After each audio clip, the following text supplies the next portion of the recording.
Today, our friends are reading The Sour Grape by Jory John and Pete Oswald. I'm a grape, a sour grape. Grrr! If somebody upsets me, I'll remember it. If somebody wrongs me, I won't forget it. If somebody insults me, I'll never ignore it. Nope. See that banana over there? That banana slipped and bumped into me, so I'm holding a grudge. See that orange? That orange didn't call me back for a week. Grudge. See that lime? That lime borrowed my scarf and never returned it. Grudge. I suppose I've got pretty thin skin for a grape. Nobody steps on this grape. Grrr. Granted, it wasn't always this way. I grew up in a close-knit bunch. There were about 3,000 of us in our little community. We were so sweet to each other. You look nice today. So do you. No, you do. We all lived on a vine. Sure, it was a bit claustrophobic, especially when we were trying to get ready in the morning. Are you done in there? Come on! But my family was ripe with humor, goodwill, and warmth. We did our best with what we had. Are you gonna finish that? My grandparents visited on the weekends. We'd stroll in the sun, and they'd teach us what they knew. They said it takes a bunch to raise a seed. They said that good grapes roll their own way in life. They told us to be kind, forgiving, considerate, and grateful. Or grapeful, my grandpa said with a wink. Above all, no matter what life throws at you, and there will be a lot, try to stay sweet, my grandma said. Indeed, we said in response. And for a while, I was the sweetest of the sweet. I said please. I said thank you. I brushed aside life's little annoyances. I knew how good I had it. Oops! Ha, no problem at all.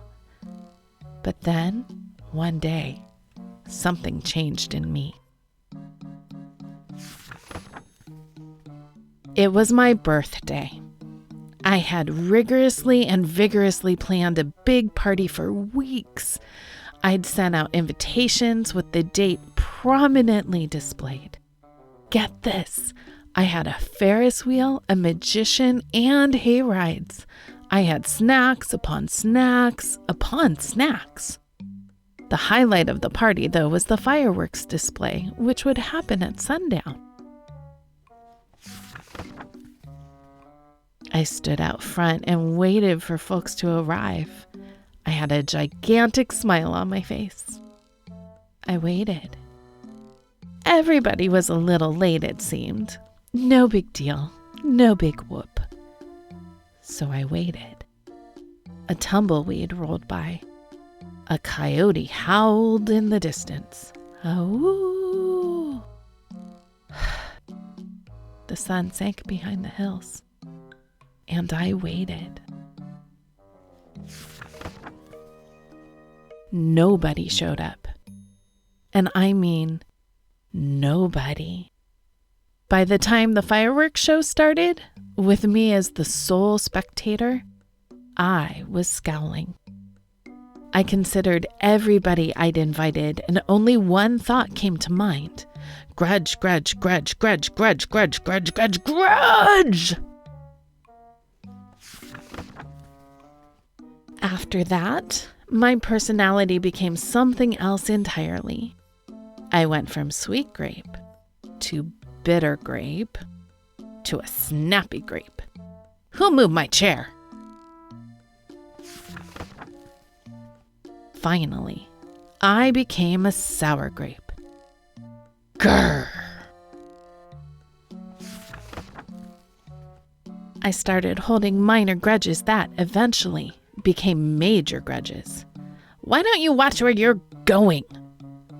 I scowled so much that my face got all squishy. You know what? Don't even bother calling me back. I took my grumpiness out on others. Are you ever going to return my scarf? And that's how it's been. Day after day, week after week, month after month, grudge after grudge. But something happened recently that changed my thinking. I was getting ready to meet up with my friend Lenny, the only fellow I know who's as sour as I am. Lenny and I usually go to the park, where we sit on a bench and rant about stuff. But just as I was heading out the door, I bumped my knee. Oof! After I bandaged myself up, I discovered I had a flat tire. Ugh! Then I missed the bus and the next bus was late. Ugh! Finally, I got off at the wrong stop. Sheesh! By the time I arrived at the park, it was getting dark. Lenny was fuming and furious with a frown and a furrowed forehead. His face looked all squishy. We agreed to meet at exactly 4 o'clock. You're 3 hours late. I tried to explain why I was so tardy, but Lenny wouldn't listen. He'd already made up his mind. He'd formed a huge grudge and he wouldn't budge. I couldn't believe it. How unfair, I thought. How ridiculous, I thought. How similar to the way I would react.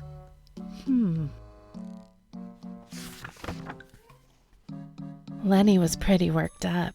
He was pacing back and forth, emitting occasional grumbles. His tone was tart. So I gave him a little space. Besides, it was nice out.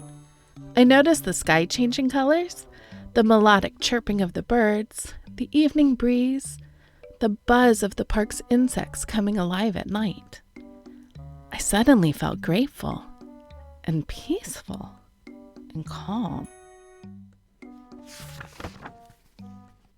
Had I been missing all this simple beauty because I was too busy complaining? Meanwhile, old Lenny stormed off, muttering something about disrespect and lack of consideration. I'm pretty sure I heard him add a grrr, too. I walked home. I pulled a dusty box out from under my bed. There were old family photos inside. I spotted myself in one of the pictures. I was so sweet. I knew that little Grape from the photo was still a big part of me, deep down. It would just take some work to get back there again. And that was the exact moment I found the invitation I had sent out for my infamous birthday party, the one where nobody showed up. It said May 31st. But wait a minute here. My birthday was on May 21st. Alas, I'd told everyone to come on the wrong day. Nope. It was all my fault. I realized nobody's perfect. Not even me. After that day, I started noticing other things too. Like how remaining sour all the time is so draining. I'd wasted so much energy holding grudges when I could have easily cleared the air if I'd felt hurt. And yes, I still get upset from time to time, but that's okay. Because now I talk, and I listen, and I work things out instead of just walking away. My sourness is fading. I'm letting go of all my grudges. And hey, it's working. Slip-ups happen. I'm just glad you're okay. Aw, thanks. That scarf looks sublime on you. Why don't you keep it? Really? You're the best. Aren't you glad we got to catch up? I'm so grateful that we did. Sure, sometimes I still let out a little grrr when I'm frustrated. Like this, grrr. But then I move on. My face is less squishy too. Oh, and don't worry, things are okay with Lenny again. Gosh, sorry I'm late. You must be furious. No big deal, my friend. You know what? If you look at things in the right sort of way, and if you remember to be kind, considerate, forgiving, and grateful, life really can be pretty sweet. Yes, indeed.